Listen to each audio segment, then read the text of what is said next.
Welcome to the Women's Sanctuary, the podcast about tending the soul of women, sisterhood, and the rise of the sacred feminine. I'm your host, Arlia Hoffman. Hello, everyone. Welcome back. This is Arlia.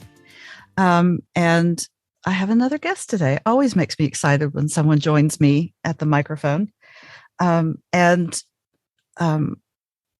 This guest and I have some particular overlaps, and so I'm excited to hear her kind of share her path and her perspective, and get deep into a couple of topics that are interesting to me, and hopefully they will be for you.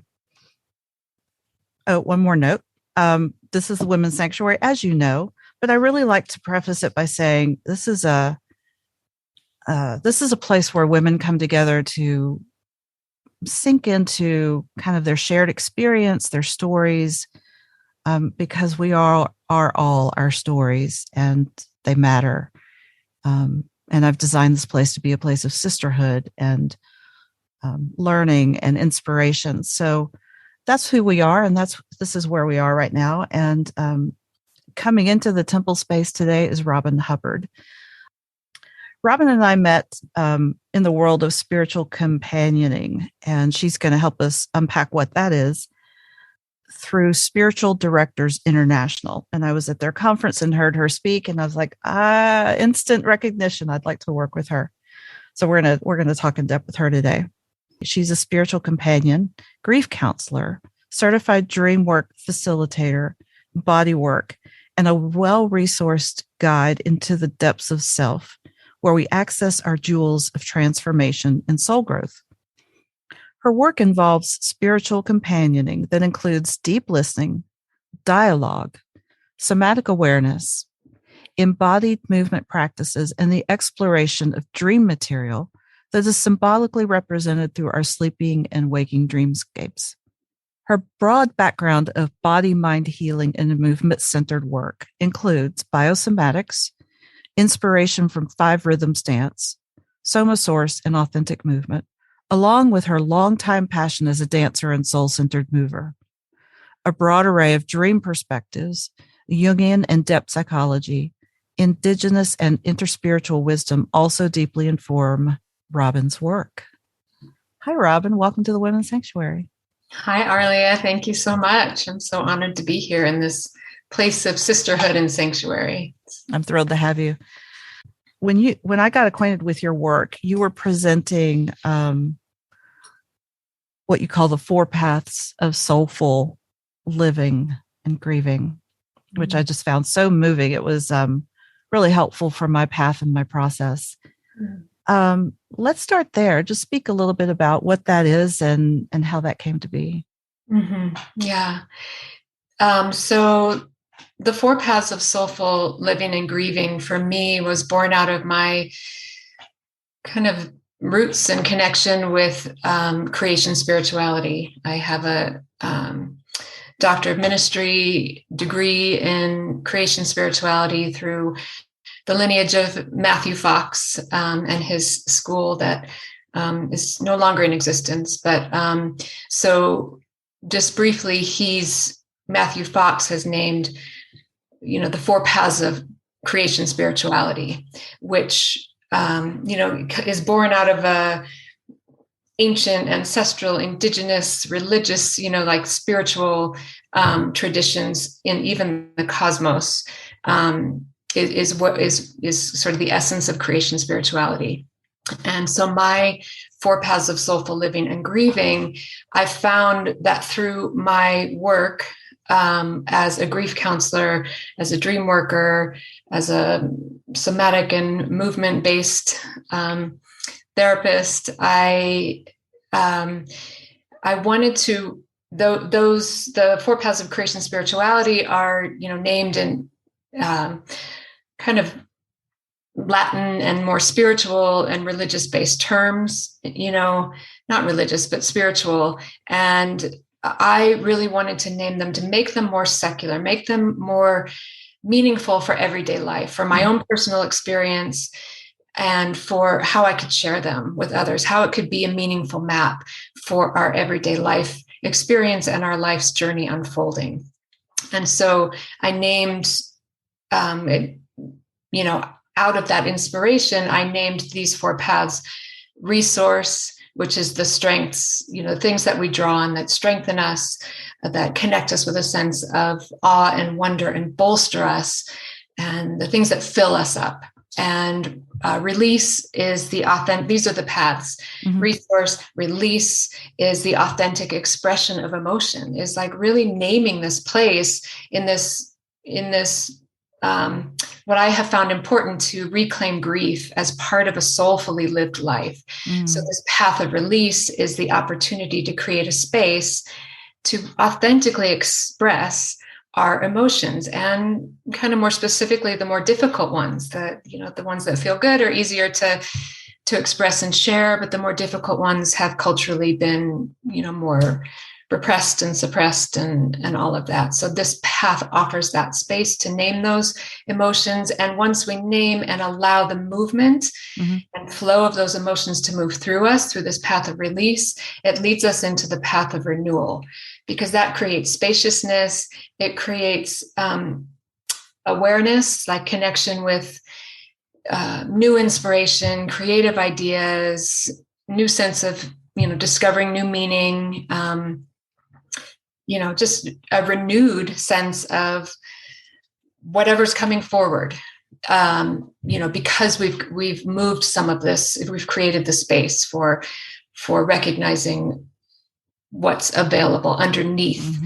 the emotions that we hold. So that's the path of renewal. And then that leads into the path of return, because once we recognize things that are helpful and renewing and bring meaning to ourselves, those things that we integrate and that really make meaning in our lives, then through the path of return are things that become in service, not only to ourselves, but to others, to our communities, to our family members, to the collective, whether, in small and or large ways. That's the path of return. How are we giving back in service? And so these paths are spiraling. They're not linear in any way, shape, or form. It's just one way to recognize where we might be in a certain moment and what we might need to keep the energy moving, to keep it's like I use the tree as the evolutionary life cycle of the tree as a symbolic image. I mean, it's a well-used image, but because it's really useful to see how a tree continues to go through its seasons and blossom, and then leaves fall and go back to the earth and compost the ground. It's just like again and again and again. This is our soulful growth and evolution. Just, yeah. Yeah, it's beautiful. When I was so struck by it when I first saw it, first there's this beautiful watercolor of a tree that you did. Did you do the image of? I didn't do it. It evolved out of a few people, actually graphic designer friends who helped create it. Well, it's beautiful, and because you've simplified it, it makes it so accessible to identify where you might be at a given time in the process, or pieces of your life that might be in pieces of the cycle. It reminds me of, the indigenous work based in the natural world and those natural cycles. Was so helpful for me, at the time, and continues to be, just as a reminder of what our natural cycles are, and we're typically so divorced from those in our world and in our lives that any reminder of it is invaluable. Yes, thank you. You touched on it as a 4 paths of soulful living and grieving. Why grieving? Mm-hmm. I mean, it's that grieving is a particular piece of your work. What is that, and how did that come to be, and how did you come to be doing this type of work? Let's see, there's a lot to that question and to the answers that I can share. I mean, again, just to reiterate, this whole idea of soulful living and grieving, for me, I guess it's just been part of my life journey and what I came into the world to share. It's just what has evolved through my experience over time of reclaiming grief as part of a fully lived life with, our hearts open, our minds aware, our bodies engaged, and our souls ignited. And so I just have found this void of, the place for grief and grieving in our culture. And I have, which leads me into, I've had, experienced a lot of grief throughout my life, as many of us have.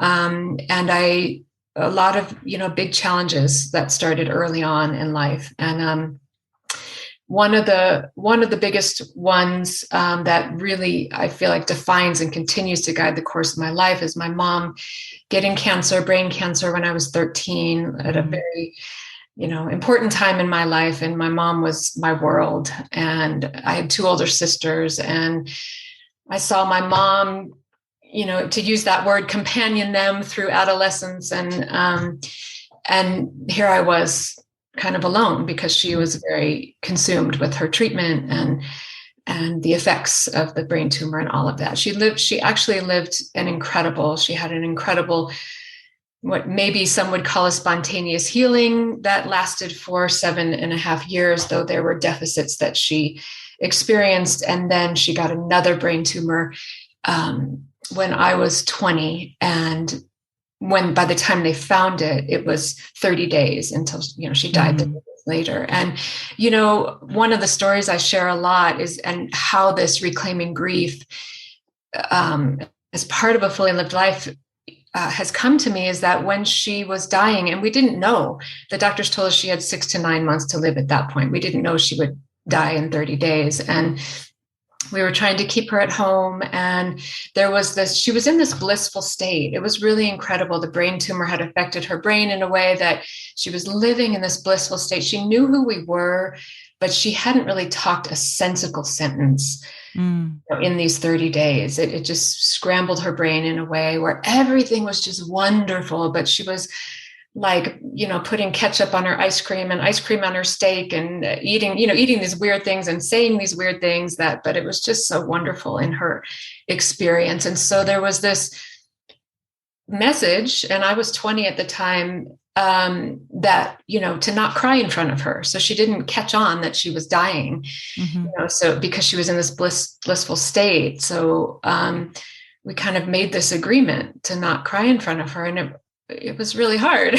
And so one day she was back in her bedroom, and I went back in her bedroom, and I was just stroking her arm. I sat on the edge of her bed, and I just was stroking her arm. And that wasn't really typical in my family. We weren't very physical, but it was just, for some reason, I just started stroking her arm, and it just felt good, right. And felt really good to me. And she goes, "Ooh, that feels so good." And so as soon as she said that, of course, tears start streaming down my face. And she looks at me, and as clear as a bell, or clear as day, however that saying goes, she looks me right in the eyes and goes, "It's okay to cry."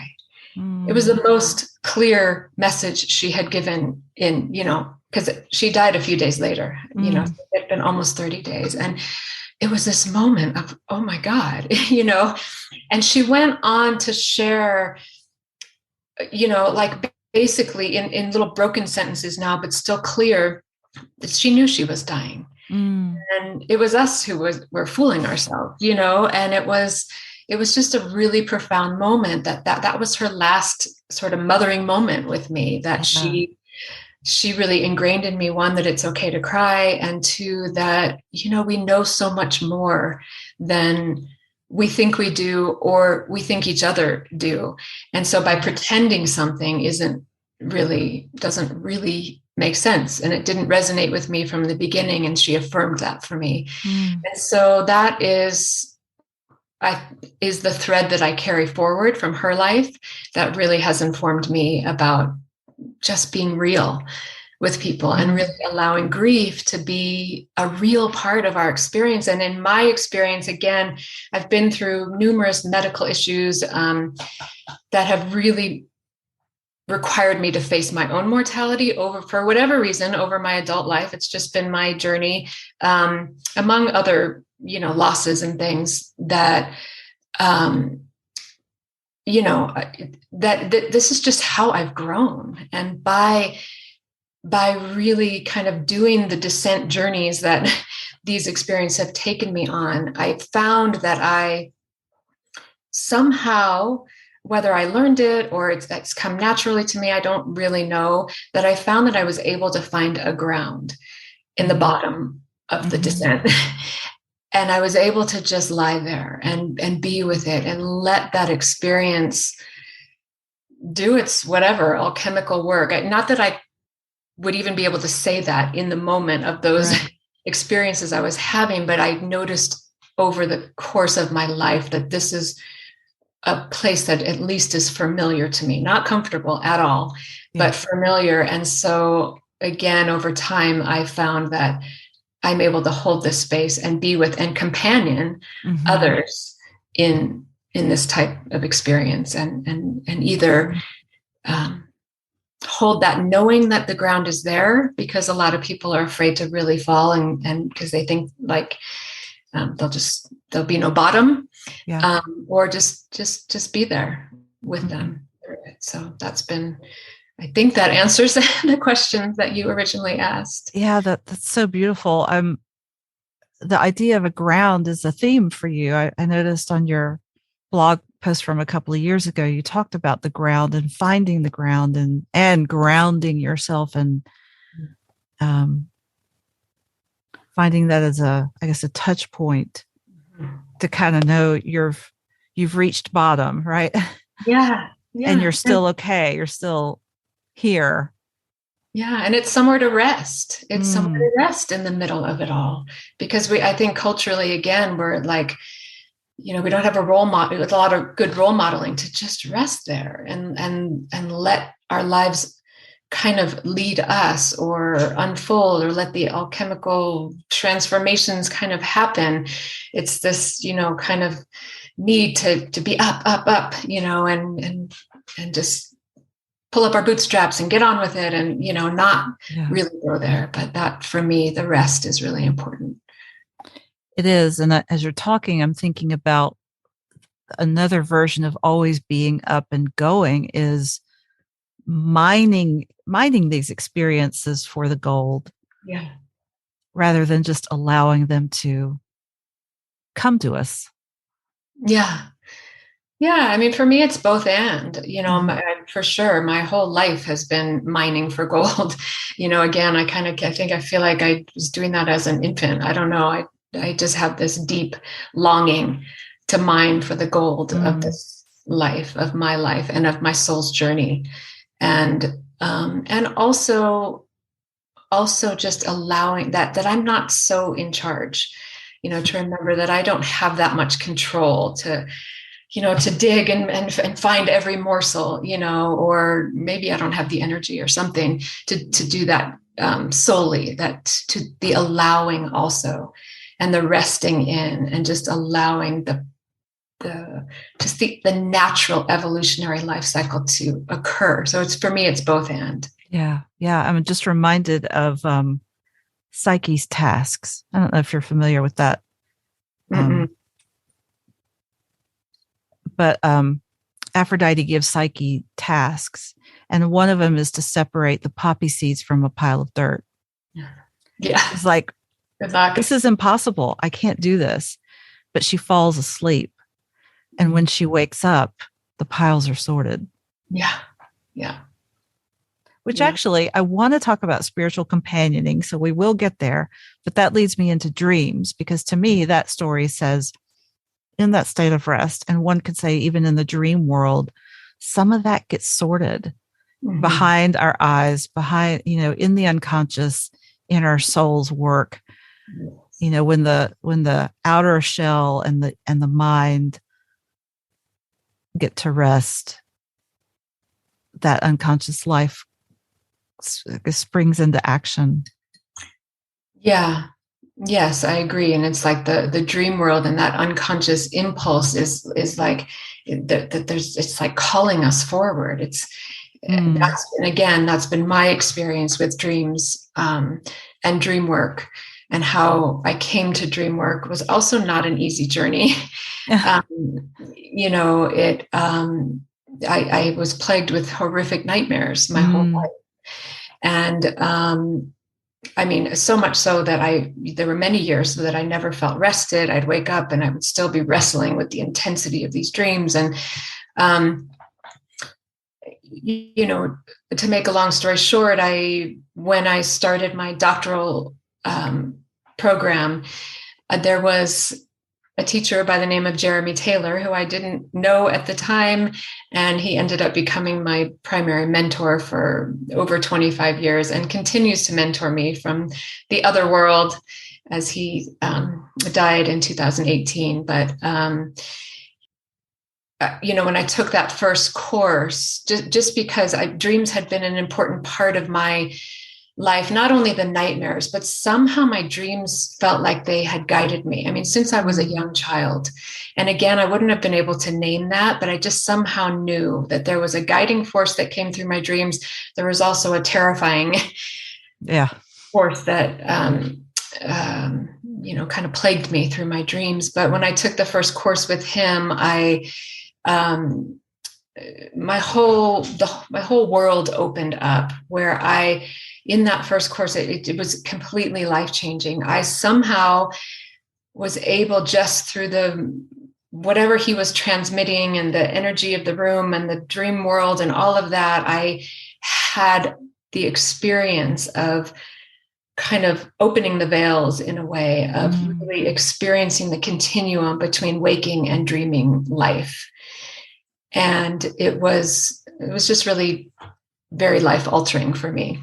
And so clearly I just wanted more. I was longing for more. I knew that the dreams were calling me for more as well. And so I went to another course. The next time it was offered, I went to Jeremy's class again, and it was experiential. And to make a long story short, that particular class, I had one of the most horrific nightmares before the night before that class. And I am very quiet in groups. I don't tend to speak up. I listen really deeply and I take things in. But as he was introducing how to work with dreams in a group, he calls it his dream work toolkit. I raised my little hand and I asked a question about nightmares because I felt like I needed to know something. Yeah. And he went on to say that when someone presents with a nightmare, he spoke about nightmares as that it's like our unconscious, the unconscious, even, like psyche coming, like knocking on our door saying, this is of importance. And it comes in scary form so that it's sure to be remembered. There's no way we can forget it when we wake up.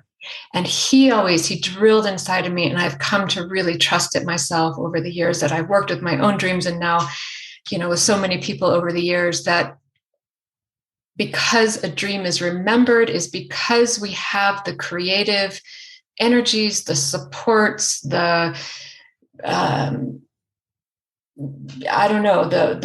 capacity, I guess, to work with whatever it is that the dream is calling our attention to. So it's not to like dream, those nightmares don't come to knock us down and say, you're just screwed, this is you're doomed or whatever. It's really because it's, it's like calling you forward on this spiraling, as we were talking about, this evolving, soulful living and grieving spiral or, cycle.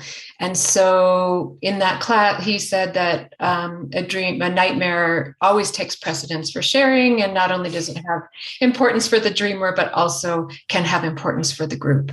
And so he asked if I'd be willing to share, and I did. And so to make a long story short, what came forward in the work of that dream was profound. It it brought forward, and it went on for about 45 minutes, where people were sharing really meaningful reflections on the dream, like deep and meaningful. And they were all stones that I had already turned over. They were all things that as you know, that me who is, mining for gold, mining for gold, I had already mined those mines. And I was observing him as he was observing me, Jeremy, this is Jeremy meaning. And because I was just hungry, I knew I needed more. I needed something. And I didn't even know that that's what I needed, because I didn't even know what I was signing up for. Mm-hmm. But he went on to meet me where I needed to be met, and where that dream was calling my attention. And it brought forward something for me that was not something I had thought of before. It was something very deep, repressed. It was, there was a traumatic component to it. And yet, it came with this incredible download of aha, of truth, somatic 100% knowing and truth and memory and all of this, where I immediately fell on the floor and was sobbing and was just, and it kind of created an uproar in the school and in the group and whatever. But for me, what happened when I was on the floor there sobbing, the predominant feeling was relief. Yeah. I was like, oh, thank God. I understand what these dreams were trying to get my attention for. And so it all got worked through. And from then on, Jeremy became my mentor. And for me, and I just want to name, because there's so much controversy around dreams and repressed memory and all this stuff, that I want to name that for me, and this took and has taken many years. This was in 1997 that this happened, I believe, or 98. And so there were many years of, having to work through a lot. But for me, it became not about the story and the details of what happened. For me, it became about my own healing. I caught a thread of that gold that day. And for the life of me, I wasn't going to let go of it. I was going to follow it. And I have, and I've continued to follow it. And so what I say is, a client asked me just the other day, do you believe in repressed memories? I didn't share my story at all, but do you believe in repressed memories and, coming through dreams? And because she's having these nightmares. And I said, really our dreams are calling for us to discover the wholeness of ourselves, and to uncover that gold, and to kind of unpack the stones, or the armor of protection, that whatever is holding us back, that we can peel back those layers through vulnerability and courage and, all the things that go with it, but to reveal that which is living underneath. And the affirmation for me over all these years is that my life has grown exponentially, and that, my gift was revealed in that moment. And the fact that I, followed this path of, as part of my path doing dream work, it's actually a big part of all of the, ways that I work with people.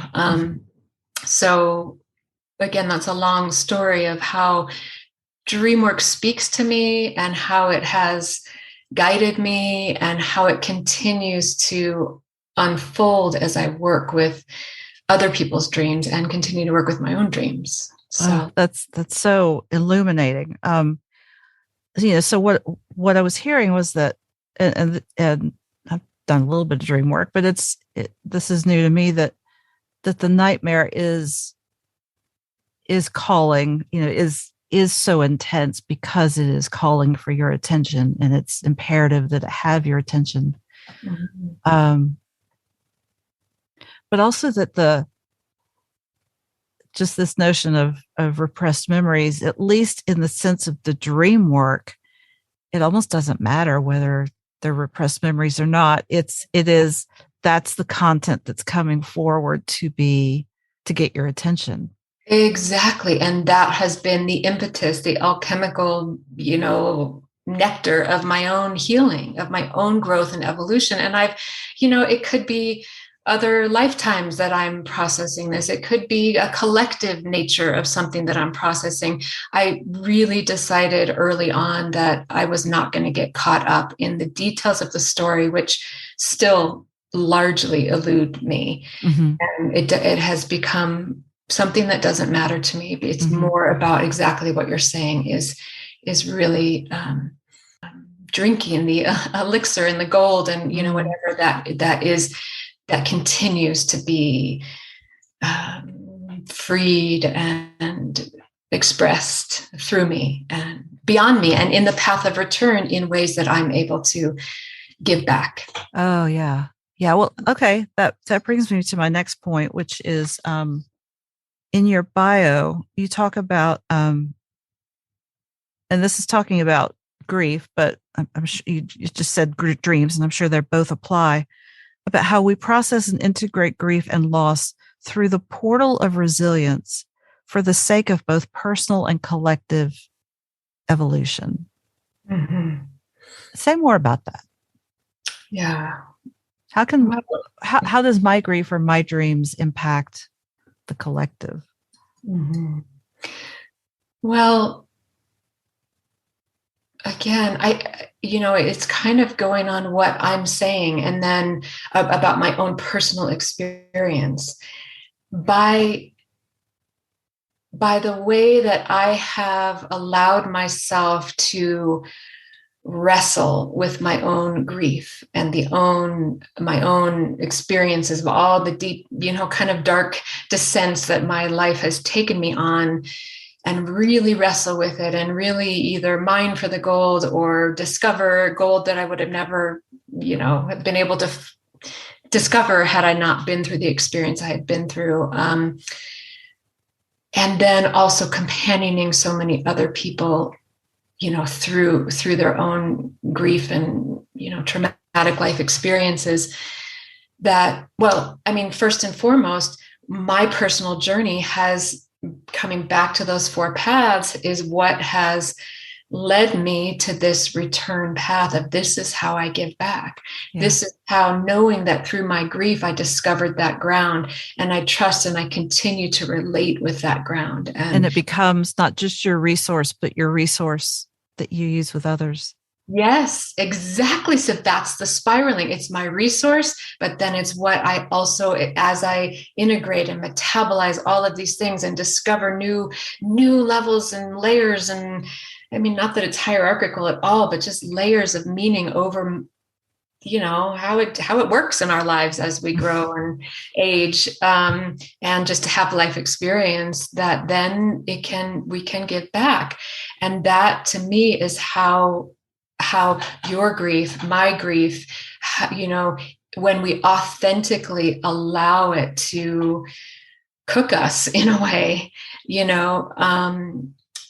that it does, that we show up when it's in the way of cooking us, and leading us towards more awakening, more meaning, more consciousness.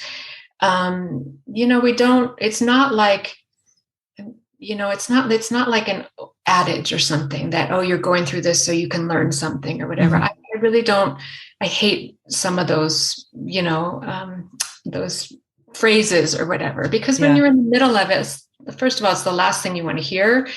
And second of all, who's to really say, but again and again and again, my life has shown me that the people I work with, and some people have a really hard time learning and growing and, out of their wounds and it's just, we all have our own life journey and experience, but that's what I'm saying is that when our grief and our loss and all of that does, awaken meaning and just awaken more consciousness within us, it's in service, not only to ourselves, it changes the collective, it changes, this is, maybe a little out there, but it changes the vibration. It changes how we relate with each other. We're out there. We're out there. Okay, good. The show is out there. Yeah, good. So it changes the vibration. It changes how we relate with each other. It changes how we are in our everyday lives and in our work, and maybe how we're inspired to give back in new ways. And that is how it changes the collective, all those different ways. And I really believe that our spiritual growth and evolution, not only believe, I just really, at least, it's, I don't know, I've just found it through my own personal experience that our spiritual growth and evolution is not just for ourselves. It's not just to ascend or transcend or anything. It's really to maybe experience all those things, but then to use that meaning in this path of return to give back, to elevate the collective, to elevate all of us. Yeah, that's beautiful. I see that on so many layers, because I had this conceptualization that my experiences change me and inform my growth, and thus I have that experience to give back and assist others. But then this energetic piece, of which actually came to me recently in a different way, of particularly during the pandemic when we're so isolated, what came to me was, yeah, you may be doing something for you in this moment, experiencing something, but every little thing you do affects the collective, whether you notice it or not. Absolutely. Like with this collective vibration is collective because it's all of our pieces together. And that made a huge impact on me, just like knowing, even if I don't see it, even if I'm not actually actively putting it out there in the world or supporting people, everything I do has impact. And all that gold I mine has impact. It's really beautiful. Absolutely. Absolutely. A lot of people love to work with dreams and interpret them. What's one thing you can give someone to help them work with their dreams? For instance, there's so many schools of thought and about how you interpret, or if you even interpret, or if you accept it on its own, the images on their own, such as Hillman says. What can you offer someone to help them work with their own dreams? If they've got one that's particularly up for them, or comes up and they're like, I don't know what that is. Yeah. I guess that the main thing that I would share, and the main most valuable way that I have learned to work with my own dreams, because we're always most selectively blind to our own, dreams and understanding. And so, I feel like the most poignant and useful and meaningful tool that I guess I would say to share is to really, and this is one of the first questions that I always ask people when they share a dream, is, on a basic level, what is the feeling in the dream? To really, because there's a story, there's all these different images. Sometimes they're just crazy and out there. Sometimes they're scary. Sometimes they seem like very literal, there's so many obviously manifestations of how dreams show up. But that question of what is the feeling in the dream, and maybe the feeling, like follow the feeling thread through the dreams. How does the feeling change? What do you notice about what you feel when you wake up? And because that's often first of all, we don't, we're not conditioned really to go to that feeling sense really,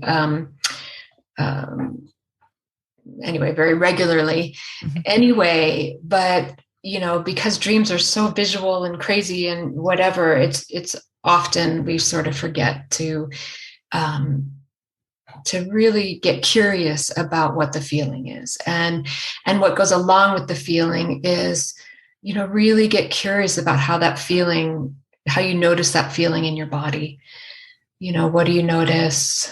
What, and with that, when you notice the sensations or the qualities or of what's happening in your body, then the question is, what might this dream be asking of you? Or how might you, just with the awareness of the feelings in your dream, how might you acknowledge, support, maybe create some kind of ritual or something around what you discover through what you're feeling in the dream. So, that's one of my biggest recommendations, my strongest recommendations or invitations, for people when they want to work their own dreams. Like I said, it's the place where I go when I wake up with a dream and I'm like, what in the heck, was that? And so there's so many different ways to work with dreams and so many different places to go with those feelings. But that is at least one place that of curiosity that can help uncover layers that may not be initially. Yeah, I really appreciate that, because the feeling, I think generally there is a feeling associated with the dream, and it can be really helpful to figure out where is that feeling cropping up in my life, and what might be the message. That's helpful. And also it's interesting because once we wake up, there's often all sorts of layers of story that we put onto the dream and imagine versions of what I might be feeling in the dream based on this scenario. But it's a really interesting question to say, is that what you were actually feeling in the dream? Really get curious about the feeling in the dream when the scenario is happening. And sometimes it's, the same, but sometimes it's actually quite different and can reveal some interesting layers that you hadn't noticed before. And would you say like the body can, feeling into your body can help you understand what that emotion, identify what the emotion was? Yeah, you can identify emotion, you can identify need, you can identify longing, you can, it can just help you, just get curious about more layers of meaning that come forward through that feeling. You identify different things. Yeah, I love that, because it kind of gets it out of your head trying to analyze it. It's just getting into more of the experience of it. Yeah. So you work a lot with people with dreams. You work with grief, and you are a spiritual companion. So can you tell people what that is? What is a spiritual companion? To me, a spiritual companion is it's really just because it's really important to me that I'm, people say to me, you interpret dreams. I'm like, no, I don't interpret dreams, because only the dreamer can say for his or herself, or know for him or herself, or, all the gender spectrum, however you say that, what that dream actually means for themselves. So in all of my work, I don't make assumptions that I know anything. I just show up in being with, really standing next to someone, I guess, or, holding space with someone, companioning people through whatever it is that they are experiencing, whatever they're wondering about, getting curious about, what are the deeper layers that, and I guess the companioning part also does include, I am kind of asking questions about, looking for threads of connection, but it's through, I'm listening to them. I'm really listening. And of course, I'm filtering through my own projected or imagined versions of their experience. And I'm very aware of that. And I also stay very aware of just my own places I go with, just somatically and energetically and all of that with, people's experience. But in that way, that just makes me think I'm also companioning myself. I'm just staying close. I'm staying aware. I'm listening deeply. I'm staying close with myself and another, so that we can listen for those jewels of connection, of meaning, those threads of connection that help weave weave a tapestry, really weave meaning into life experience, or just simply companioning a feeling. And it's as simple as that, just being with. It's really just about being with. It's not always about looking for meaning. It's not always about trying to uncover something. The companioning is really discerning what is the person asking for, what are they longing for? And that's just out of, questioning and curiosity. And then how can I be in service to that?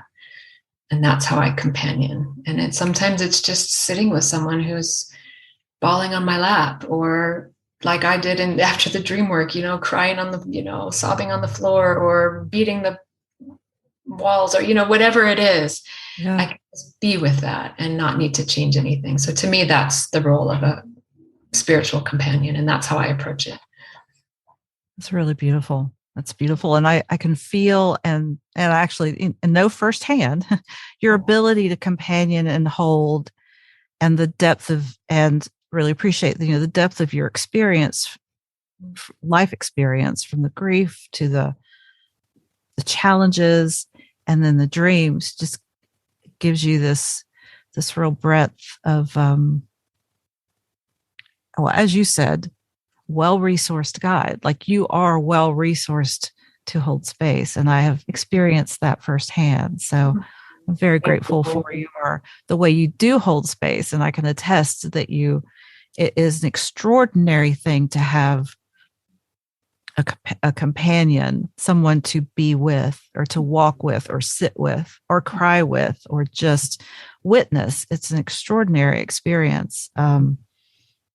It's unlike a spiritual teacher, and unlike a therapist, or really unlike any other sort of professional that I have experienced. So it is a beautiful way of being and way of serving. So thank you for the way you do that. Thank you, Arlia. That means so much. It really does. Well, as some of our listeners may know, I've had my own grief process and my own dreams too, but really primarily my own grief process over the last 5 years. And it's been quite the journey. And I'm beginning to understand, the way it returns as a resource in our lives. And, we're never the same. Yeah. It changes you forever. I think that's one of the things I have begun to tell people who are in the midst of grief. Like, you won't go back to the way you were before. And that's not a bad thing. It just is, it will change you, and you'll be a different person. And I always like to use the image of, when we're in the middle of some kind of life shattering, that our heart feels shattered and we're standing amidst the rubble, and, and over time, and it's really over time. And I think slowing down time is really important. But we discover the pieces that still have meaning, that we begin to pick up, or we discover pieces that are sparkling that we couldn't have seen before if the shattering hadn't have happened. And we just slowly begin to pick up the pieces and gather them in a basket to, recreate the mosaic of our lives. So. Oh, that's beautiful. That's beautiful, because that helps, that just honors the shattering. Yes. Without telling you, well, there's something good in this, right? It's all for the best. It's none of that. It's like, here we are. We're on the ground. And it's in pieces. And yet we're still here, and there's something here that has meaning and value and beauty. And let's wait and discover what those pieces are, It's such a long process. Yeah, it's really interesting. And some of those pieces we'll never understand, for sure. Yeah. And how the beauty and the sacred can also pop through outside of time.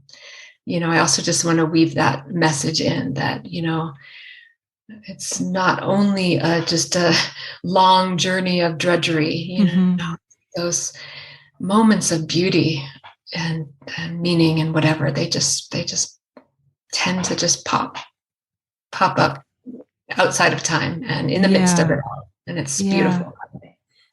I do remember noticing that and just being in awe of being able to hold the beauty and the pain all at the same time, and to have both those experiences in my entire being at the same time. And it's an extraordinary experience. It's maybe one of the pieces that gets you through the difficulty. Absolutely. That's the resource and the release. They kind of co-occur in some ways, as we go back to those 4 paths, and that keeps us, I don't know. I mean, thank God this life is not linear, because how boring would that be? No kidding. Yeah. Well, Robyn, this has been such a lovely conversation. Thank you for joining me. It has been wonderful, Arlia. Thank you so much. I can't imagine that after this conversation, there's somebody who's more interested in your work or connecting with you and learning more about the 4 paths, or maybe wants some companioning with their grief, or even some dream work. How could people find you and contact you if they'd like to? You can find me through my website, which is Robyn at robynhubbard.com. And it's Robyn with a Y, ROBYN. So Robyn at robynhubbard.com. And as I recall, you're not really on social media, are you? I am a little bit, but I have to say I am not very good with social media marketing, all those kinds of things. You can find me there, but I'm not active. There's something to be said for not being deeply connected in that world. Yeah. My mind just, I don't know, doesn't operate in that way. And I've just come to be at peace with that. Well, that's beautiful. It's just honoring where you are. And that's perfect. Thank you so much for joining us today. I'm really grateful for your presence and for the gifts you bring to the world. Thank you so much. Well, that will do it for us today on the Women's Sanctuary. Thank you so much for joining us. If you like these podcasts, please like and share and leave a review. And not for me, but to further the work and the voice of the women you hear who bring themselves, bring their heart, bring their work to this podcast. And that's what we're all about, is sharing those voices in the world so that we all heal and we all connect with each other. Thank you so much for being here with us. We'll see you here again next time on the Women's Sanctuary.